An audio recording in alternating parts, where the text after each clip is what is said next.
রাসূলুল্লাহ সাল্লাল্লাহু আলাইহি ওয়াসাল্লামের যুগের ঘটনা। এক ব্যক্তি সারা জীবন বড় বড় গুনাহে লিপ্ত ছিল। মানুষ তাকে খারাপ চোখেই দেখত।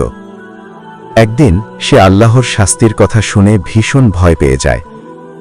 সে মনে করল, আমি তো এত গুনাহ করেছি, আল্লাহ কি আমাকে ক্ষমা করবেন? অবশেষে সে একজন আলেমের কাছে গিয়ে জিজ্ঞেস করল, আমার কি তওবা কবুল হবে? আলেম বললেন, হ্যাঁ, যদি তুমি সত্যিকার তওবা করো।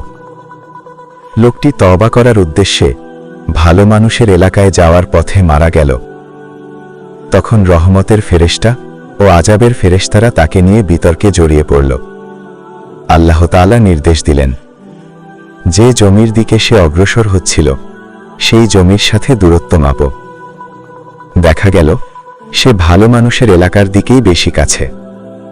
আল্লাহ তাআলা তার তওবা কবুল করলেন এবং তাকে ক্ষমা করে দিলেন। শিক্ষা: আল্লাহর রহমত সীমাহীন। মৃত্যুর আগ পর্যন্ত তওবার দরজা খোলা। নিয়তি মানুষের ভাগ্য নির্ধারণ করে। হতাশ হবেন না, আল্লাহ আপনার তওবার অপেক্ষায় আছেন।